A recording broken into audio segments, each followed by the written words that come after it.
Seja muito bem-vindo a mais um Encontro com a Palavra. A gente está estudando sobre cartas de Filipenses e Colossenses e como Cristo se revela nessas cartas nesse novo trimestre. E a lição dessa semana é uma lição maravilhosa que fala sobre as razões para a gente agradecer, para dar ações de graças e para orar.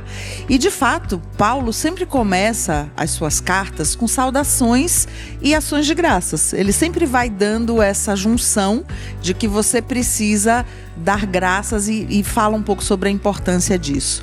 Claro que quando a gente pensa em nível, de seres humanos, a gente tem gratidão às vezes por aquilo que nossos pais fazem, por alguma coisa que a gente recebe de um amigo, pela atenção que às vezes um irmão da igreja dá pra gente. Mas Paulo, ele vai trazer aqui uma razão muito superior e ele vai linkar principalmente essa questão da ação de graças junto com a oração. Então a lição dessa semana vai falar basicamente sobre isso, né, Nicinha? O que você poderia dizer pra gente aí do que te chamou a atenção, do que te impressionou? Paulo, como você já falou, ele começa sempre dando graças, né? E ele sauda as igrejas nas cartas dele, graça e paz. E ele fala que a graça e a paz de Deus, o nosso Pai, esteja com Parece vocês. até o Diogo, né? Parece. O nosso ministro de música que só fala graça e paz. Olha, quando eu comecei a ler a lição, foi a primeira coisa que eu lembrei. Eu falei, a saudação do Diogo. Saudação. Graça e paz. E assim, a gente precisa muito dessa paz de Cristo para viver. E a gente precisa ser grato a Deus por tudo. Eu gostei muito já de cara assim do tema dessa lição, porque fala de agradecer a Deus, né?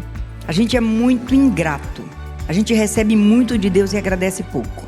Então aqui ele nos exorta a sermos gratos a Deus por tudo. Por tudo. E talvez você fale assim, como ser grato a Deus por tudo? Eu estou doente, vou agradecer a Deus por quê? Tem gente pior do que você. É um motivo de você ser grato. Tem gente que está morrendo. Quanta gente não acorda porque morreu durante a noite. E você está vivo, então é um motivo de você dar graças a Deus. Então ele nos ensina isso. Na verdade, se a gente for contar as razões pelas quais a gente deve agradecer, são, na verdade, incontáveis, né? Se a gente for pensar, são razões incontáveis. Agora, Paulo, ele dá um destaque aqui muito importante para a gratidão pela fé e a gratidão pelo apoio que os filipenses tiveram com ele ali na prisão. Porque eles realmente cuidaram muito dele, né? Ele sentia a saudade dos irmãos. Essa igreja, a igreja de Filipos, foi a igreja que Paulo fundou. Ele se preocupava e ele mandou carta justamente para poder cuidar, ainda que à distância, dessas pessoas. Enquanto Paulo sofria os sofrimentos de Cristo, porque ele estava sendo perseguido por causa de Cristo, aqueles irmãos, eles podiam ver nesse sofrimento uma motivação para que eles também fossem resistentes, para que eles também suportassem essa perseguição com alegria, com gratidão, porque eles estavam, na verdade, fazendo isso em nome de Cristo. E eu achei interessante quando ele fundou a igreja de Filipos, e essa é uma das razões que ele se dirigia a essa igreja de uma maneira muito calorosa, né? Porque é, digamos assim, a igreja do coração. E ele exorta os irmãos da igreja de Filipos a intercessão, que eu achei muito interessante. Às vezes a gente não tem noção do valor de uma intercessão. Quando você intercede por alguém, quando você está ali próximo, trazendo aquela pessoa ao altar de Deus, Deus ouve essas preces. E quantos milagres nós vemos de resposta de orações. Inclusive, recentemente você falando isso, eu lembrei de uma situação que eu passei, eu pedi oração, é uma situação bem difícil, mas foi impressionante que eu senti uma paz mesmo, assim, que é aquela paz que excede todo entendimento, né? Que Paulo fala lá em Filipenses 4. Excede todo entendimento. Porque não tem razão para você ter paz diante do tamanho, né, da adversidade que às vezes a gente enfrenta. E uma outra coisa que Paulo menciona aqui é a comunhão entre os irmãos. Eu acho que o fato dele estar ali intercedendo por eles, dele estar orando com eles, ele estava cuidando daquele povo mesmo à distância, apesar da situação em que ele se encontrava, né? Porque Paulo passou por momentos muito difíceis. Mas é muito interessante você notar que ele não reclama, ele agradece. O tempo todo ele tem uma atitude muito positiva, né? De gratidão sempre. Porque assim, como que você vai agradecer a Deus porque você está preso? Mas ele agradecia. E Paulo, ele é a prova viva, né, do que ele fala lá em Filipenses 1,6. Quer vivesse ou morresse, ele estava confiante que Deus completaria a boa obra que havia começado, tanto nele como naqueles que ele influenciou. A grande preocupação dele, naquele momento, era com a pregação do Evangelho. Ele não estava preocupado com ele, por isso que ele fala se viver, se morrer. Ele não estava preocupado com a vida dele. Ele estava preocupado com que as pessoas conhecessem Cristo. O foco, né, de Paulo era realmente assim o crescimento espiritual. Então ele queria que as pessoas de Filipos tivessem um crescimento espiritual, que tivessem uma vida pura, que tivessem frutos de justiça ali no dia a dia deles, que fossem manifestados. E isso nos lembra, né, Nicinha, que Deus tem planos muito maiores para a gente. Planos que às vezes a gente não conhece e que às vezes a nossa falta de confiança impede a gente de conhecer, né? Sem dúvida. Eu até, quando você fala aqui, eu grifei aqui um texto no nosso guia de estudo, que eu achei bem interessante, que diz assim: nossa mente precisa se expandir para que possamos compreender o significado das provisões de Deus. Devemos refletir os mais elevados atributos do caráter de Deus. Devemos ser gratos por não sermos deixados entregues a nós mesmos. Porque, assim, Deus nos salva de nós, né? É verdade. Ele nos salva de nós mesmos. Porque, assim, nós somos ingratos, nós somos... o pecado nos fez ficar dessa forma. Então, a gente passa batido quantas coisas a gente recebe e a gente nem se dá conta de que não foi por nossa vontade e não foi por nosso mérito. É verdade. É mérito de Cristo. E tem uma coisa que eu queria destacar aqui, que o guia de estudo traz, que é exatamente isso. Olha, existem 5 elementos que na oração que Paulo faz, né, pelos filipenses, ele destaca. A primeira coisa, ele fala, ele pede um amor que aumente mais e mais. Não sei se você já orou pedindo a Deus que te ajudasse a amar as pessoas, né? Sim. Às vezes tem umas pessoas fáceis de amar, outras que não são tão fáceis, mas a gente tem que dividir o planetinha com elas. E eu sempre gosto de pensar que ele não fala para gostar, ele fala para amar. E aí, olha, Paulo, ele orava, porque quando você junta pessoas, né, a gente aqui na igreja de Moema, o povo é bom, mas mesmo numa comunidade, sempre surge ali algum desentendimento, alguma coisa, porque são seres humanos. E aí Paulo, ele ora para isso, olha, que o amor aumente mais e mais, né? E que esse amor produza conhecimento e toda a percepção. Que percepção? A percepção espiritual. A percepção de que deve ser adquirida através dessa comunhão. Outra coisa que ele destaca é a questão do discernimento. Então, quando a gente tem discernimento, significa que você vai distinguir o que é certo do que é errado. Você vai ter clareza quando você vai tomar uma atitude. E, às vezes, a gente tem coisas que deixam a gente dividido mesmo, né? Sim. E esse discernimento ajuda, principalmente na comunidade. Ajuda muito, porque, às vezes, você, com os seus olhos, acha que aquilo está ótimo. Mas quando você tem o discernimento dado por Deus, você vai entender se aquele ótimo é realmente ótimo. Exatamente. Outra coisa que ele fala é sobre a questão da pureza. Ele incentivava muito os irmãos para que permanecessem na pureza. Então, ele usa uma expressão que é assim, julgado à luz do sol. É um termo grego que ele usa e que fala isso. Ou seja, tudo quanto os cristãos fazem deve ser transparente como a luz do sol. Eu achei isso interessante, eu marquei aqui também em negrito. Porque assim, como é a sua vida? Você que está em casa, que está nos assistindo, como é a sua vida como cristão? As pessoas te veem com transparência? Você é visto como uma pessoa que tem clareza em tudo que faz, em tudo que pratica? Porque é uma coisa muito importante a gente ter essa clareza. A gente ser transparente como a luz do sol. Eu achei impressionante esse texto. E assim deve ser a nossa vida. Desafiador, né? Muito ao mesmo tempo desafiador. Eu já li uma vez, falando sobre trabalho, que você deve se conduzir no trabalho no momento que você está sozinho exatamente como você se conduz na frente das pessoas.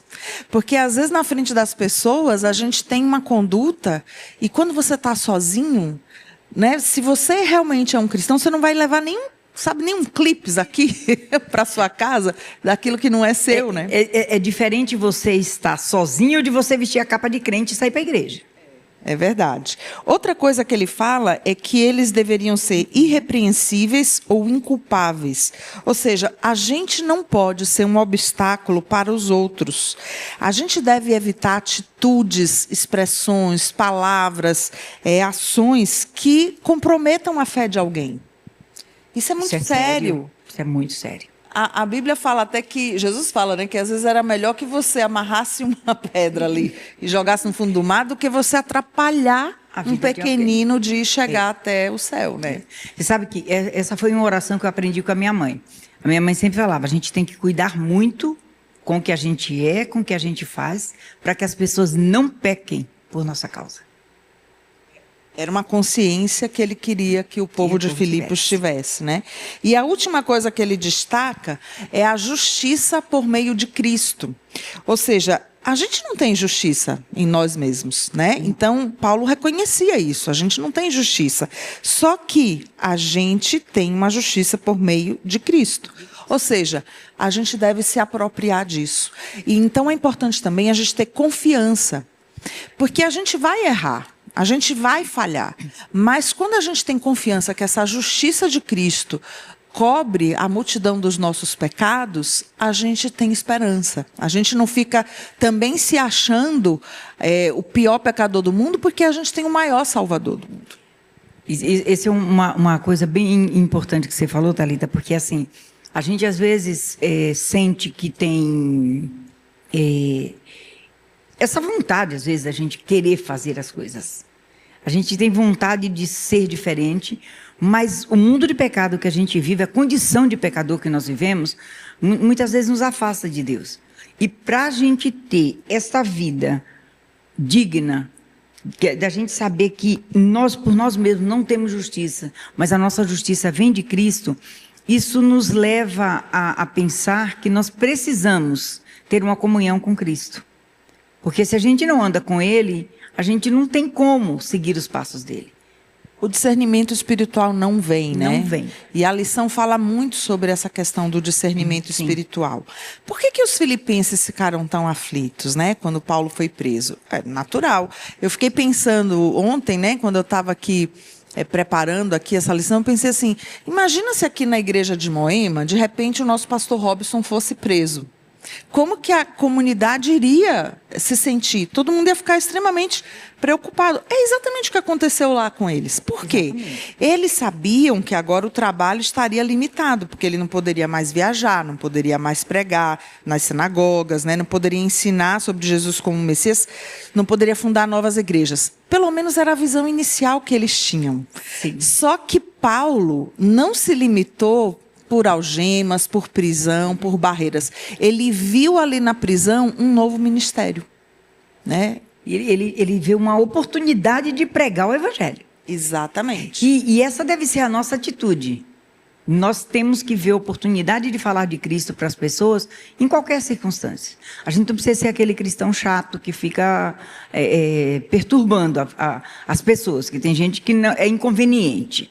Mas a gente precisa aprender a falar de Cristo, em todas as oportunidades que a gente tem. Os irmãos de Filipenses, Nicinha, estavam tão preocupados que mandaram um irmão para ver como é que estava Paulo. Esse camarada, bom, esses nomes, né? Epafrodito.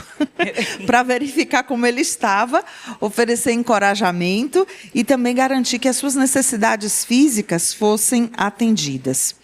Gente, como a gente falou aqui, Paulo não via o encarceramento como uma dificuldade. Ele via como uma oportunidade. Olha que trecho lindo que a lição traz, né? Ele diz assim, olha, na lição de terça-feira, Paulo via os guardas romanos como pessoas que precisavam ser alcançadas para o reino de Deus. E ele sabia também que a sua prisão estava inspirando outros cristãos a se tornarem mais ativos, mais corajosos, proclamando Cristo sem temer as consequências.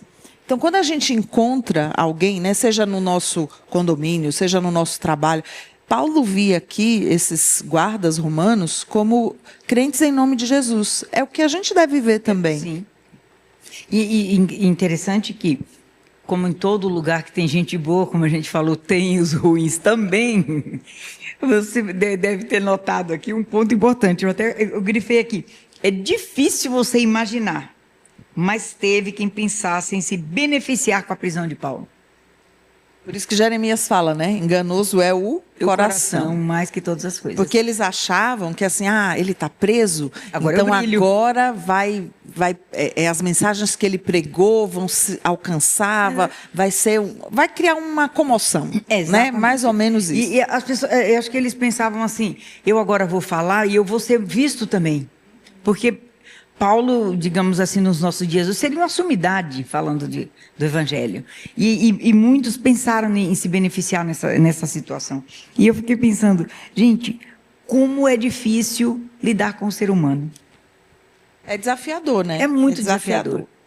Bom, o guia de estudo fala também sobre os frutos do Evangelho. E Paulo destaca 3 coisas que ele agradeceu a Deus. Ele agradece pela fé, ele agradece pelo amor e ele agradece pela esperança.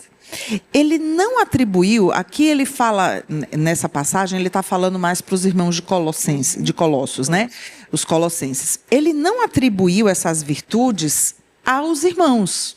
Ele atribuiu essas virtudes à manifestação de Deus na vida deles, que refletia isso. Então, quando o Espírito de Deus atua na sua vida, a gente vai ver amor, vai ver fé, vai ver esperança. E Paulo agradeceu a Deus porque ele via isso fazendo parte das boas dádivas que os irmãos de Colossos tinham. Ou seja, ele via que essa herança não poderia ser destruída. É algo que ele plantou ali, né, na igreja de Filipos, e a gente viu na lição na semana passada que foi se divulgando, né, o evangelho para outras cidades circunvizinhas. Inclusive, Paulo não chegou a estar em Colossos, mas ainda assim a igreja frutificou ali por influência exatamente do trabalho de Paulo. Eu marquei aqui que tem um texto da lição para Tiago 1, verso 17, que diz assim: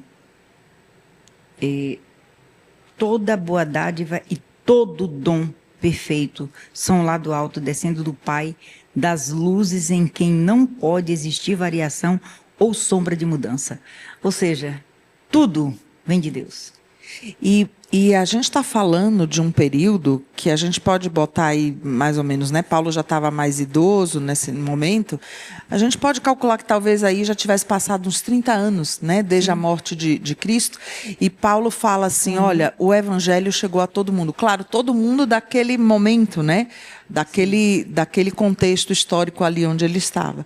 E chegou justamente pelo testemunho, né, dos cristãos e da pregação do evangelho de pessoas que foram fiéis, como Paulo.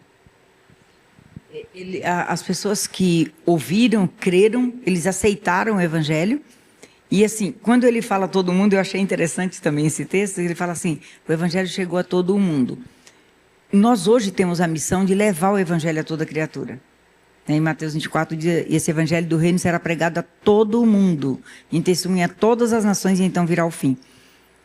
Aí a gente, às vezes fala, a gente prega, a gente canta, e a gente não tem noção da dimensão, do alcance que a palavra de Deus chega.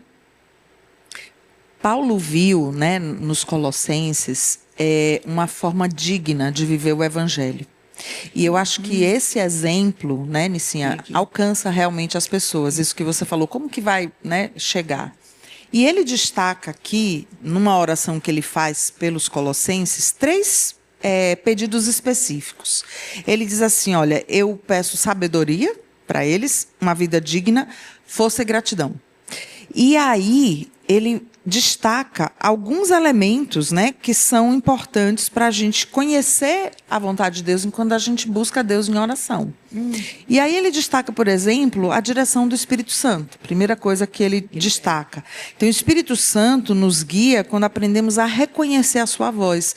A gente vive num mundo onde a gente ouve muitas vozes, né? E a gente se confunde, porque tem muito barulho mesmo. Tem muito ruído. Muito ruído. Às vezes até mesmo na casa de Deus tem muito ruído e a gente às vezes fica sem saber qual é a voz certa. Mas é o Espírito Santo que vai guiando a gente e vai falando, como lá em Isaías 30, 21. Este é o caminho, andem por ele. Não se desvia nem para a direita, nem para a esquerda. Thalita, é interessante. Às vezes as pessoas querem seguir a sua vontade, eles querem andar de acordo com a sua vontade e falam assim, não, o Espírito Santo me falou. Você não sabe qual é o Espírito, né? Algum Espírito falou para ele, mas não o de Deus. E muitas vezes as pessoas entendem que aquela voz que ele ouviu, aquele sentimento que ele teve, foi o Espírito Santo falando. O Espírito Santo nunca vai falar diferente da palavra de Deus, que aqui é um outro elemento que ele traz. A Bíblia. Se a gente está em consonância, né, com o que a Bíblia fala, a gente pode ter certeza que é a voz do Espírito ali que está dirigindo. Agora, se é fora disso, aí não é. E a gente precisa aprender a reconhecer a voz do Espírito Santo. E como é que a gente aprende? Estudando a palavra. Estudando a palavra. Outra coisa que a gente tem nos nossos dias é a revelação também através do espírito de profecia. Porque o espírito de profecia, ele, principalmente na pessoa, né, da serva Ellen White, foi para mostrar para nosso tempo coisas claras que a gente vai enfrentar e como a gente pode também ser direcionado, né? E também a outra coisa que ele destaca aqui são as circunstâncias providenciais. Ou seja, quando a gente vai vendo que a gente encontra circunstâncias que são providenciais, você tem a certeza que o Espírito Santo agiu ali. Sim. Antes de começar um pouquinho aqui o nosso estudo, eu estava conversando ali com Priscila, e aí ela contou uma experiência que ela viveu com Nova Voz, com uma pessoa que falou para ela, poucos momentos antes, sobre uma outra pessoa e que essa outra pessoa veio falar com ela na sequência e ela já falou assim, fulano, eu estava esperando você. Ou seja, foi literalmente assim uma ação do Espírito Santo. Às vezes a gente chega num momento, né, que é um momento que se descortina para a gente. É ali uma oportunidade. Só que se você não estiver conectado, você não vai perder, você vai perder essa oportunidade. Porque você não vai ter o discernimento espiritual para ver que Deus quer te usar ali naquele momento. Então a gente tem que estar atento a essas circunstâncias. E é engraçado que às vezes a gente pede alguma coisa para Deus e nem sempre vem da maneira como a gente quer. Nós não sabemos pedir. A própria Bíblia fala que nós não sabemos pedir, por isso muitas vezes nós não recebemos aquilo que queremos. E a gente tem por conta da vida que a gente leva mesmo de pecado, a gente quer que Deus faça a nossa vontade. A gente quer que a porta se feche, que a porta se abra de acordo com aquilo que a gente quer. Mas a gente precisa aprender a ouvir a voz de Deus, a atender o chamado de Deus e seguir os seus passos. Para isso a gente precisa de estudo diário da Bíblia, conhecimento da palavra e uma comunhão com Deus. É uma coisa importante sobre a vida de Cristo, né? Jesus, ele não fazia o planejamento. Ele, na verdade, vivia um dia por vez e o Espírito Santo ia revelando para ele o que ele deveria fazer naquele dia. A gente precisa lembrar, Nicinha, que a gente é peregrino aqui nessa terra. E como peregrino, a gente também não sabe exatamente. Então, a gente deve, a cada dia, porque a gente não tem sabedoria, né, suficiente para planejar a nossa vida, pedir que Deus mostre para a gente. Senhor, o que é para eu fazer hoje? Qual é o teu plano para mim hoje? Como é que a gente vai honrar o teu nome? Como é que eu vou beneficiar as pessoas, abençoar as pessoas que entrarem em contato comigo nesse dia? Me mostra a forma de fazer isso. Acho que essa deve ser a nossa oração diária. Quando a gente vai orar pela manhã, pedir, Senhor, o dia para nós hoje é desconhecido, mas tu sabes o caminho por onde eu vou passar. Me usa. E quando você faz essa oração, quando você se coloca nas mãos de Deus para que Ele te use, não tenha dúvida de que Ele vai te usar. Esse é um pedido que você pode fazer sem medo, porque Deus vai responder. A gente precisa aprender como Paulo, a ser usado por Deus, a levar o Evangelho para as pessoas, a viver uma vida que as pessoas vejam Cristo em nós. esse trecho que é destacado aqui, né, na lição de sexta, fala assim, olha, Cristo em sua vida sobre a terra não fez planos para si mesmo. Ele aceitou os planos de Deus a seu respeito. E dia após dia o Pai o fazia conhecer esses mesmos planos. Se Cristo, gente, sendo Filho de Deus, fazia isso, quanto mais nós. Então nós deveríamos também depender de Deus de tal maneira que a nossa vida pudesse ser a simples realização da sua vontade. Desafiador. Muito desafiador. Porque a gente precisa confiar. E aqui, quando ele fala de fé, a gente precisa ter essa confiança em Deus para poder a gente se entregar nas mãos dele e confiar e esperar. Que é difícil. Que é difícil. E tem um trecho aqui do livro Ciência do Bom Viver que diz assim, olha, e prestem bem atenção nesse trecho, que é bem, bem bonito. Deus não conduz jamais os seus filhos de maneira diferente da que eles mesmos escolheriam se eles pudessem ver o fim desde o princípio e discernir a glória do propósito que estão realizando como seus colaboradores. Ou seja, se eu pudesse ver o futuro e fosse eu definir a minha vida, ela está falando aqui nesse trecho que eu definiria exatamente como Deus gostaria de definir para mim. E Ele conhece o futuro. Por isso que eu preciso confiar em quem conhece as coisas que são desconhecidas para mim, né? Porque se você conhece, ele nos conhece, ele conhece o nosso destino, ele conhece o nosso futuro. Então, o que nós temos que fazer? Confiar. Esperar nele, porque no momento certo Deus responde. Às vezes a gente fica desesperado. Gente, eu pedi, Deus não respondeu. Eu preciso, Deus não mandou. Calma. Ele vai mandar na hora certa. Deus não se atrasa, ele não se adianta. Ele anda no tempo certo. A gente é que é apressado. Se a gente pudesse fazer um paralelo, né? A gente estudou nos 2 últimos trimestres, né, sobre o Êxodo, sobre Josué, a gente viu que o povo de Israel murmurava muito. E essa murmuração, na verdade, essa rebelião, excluíram o antigo Israel da Canaã.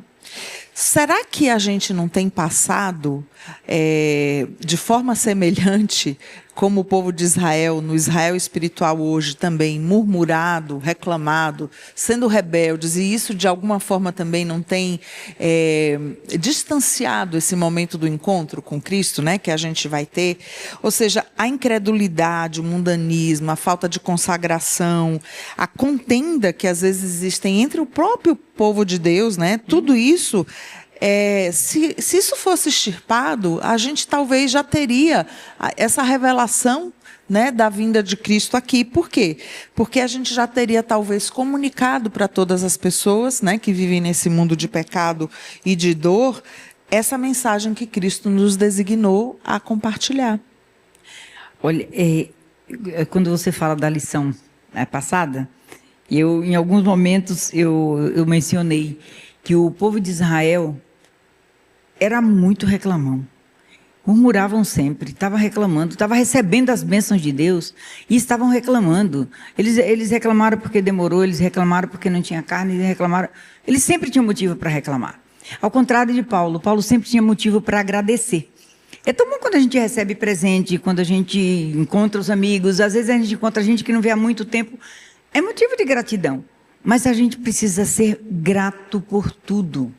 Por tudo. E aqui eu achei interessante uma parte que tem na lição, que diz assim, é tão bom quando você gosta, quando coisas boas acontecem, sejam elas quais forem. Porque você comprou um carro novo, porque você ganhou uma roupa nova, porque você ganhou um chocolatinho do amigo. É uma coisa boa. Mas você precisa ser agradecido. E ser grato a Deus por essas bênçãos é um privilégio para nós. São marcos significativos que enchem o nosso coração de alegria. Então, quando a gente é grato a Deus, quando a gente amanhece o dia e fala assim, Senhor, obrigado por mais um dia. A gente não sabe como vai ser o dia, você sai de casa, você não sabe se vai voltar. Mas agradeça a Deus por você ter amanhecido nesse dia. Então, isso é um motivo muito grande da gente ter, parar para pensar diariamente na nossa vida, como nós estamos sendo. Como aquele povo de Israel que reclamava, mesmo recebendo as bênçãos, ou nós somos ingratos também, ou nós somos gratos por pequenas coisas. Eu acho que Paulo não tinha conhecimento como a gente tem hoje da questão dos estudos em neurociências, né? Porque na neurociências, quando você pratica a gratidão, você vai mudando o seu cérebro. Então, você vai mudando e criando novas conexões que vão sendo fortalecidas, né? Uma positividade maior e tal. Por isso que Paulo, inspirado pelo Espírito Santo, sem conhecer de neurociências, ele fala aqui sobre essas disciplinas espirituais. Gratidão e oração, né? O foco da lição, né, dessa semana foi basicamente esse: gratidão e oração. Ou seja, a gratidão ele via como uma continuidade do processo de oração. Ele não fazia uma distinção entre uma coisa e outra. E um ponto importante que ele ressalta aqui na lição é que, assim, mesmo que você receba inúmeros presentes, nada deveria inspirar mais gratidão do que o reconhecimento da boa obra de Deus em nós. Uma coisa, Nicinha, que a gente tem que se preocupar é com as palavras que a gente distribui para as pessoas. Uma vez eu li um livro muito interessante chamado Suas Palavras como Fonte de Bênção.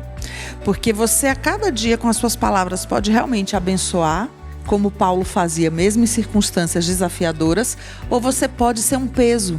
Quando você chega perto de alguém que fica só reclamando e tal, você parece que o seu espírito esmurece, né?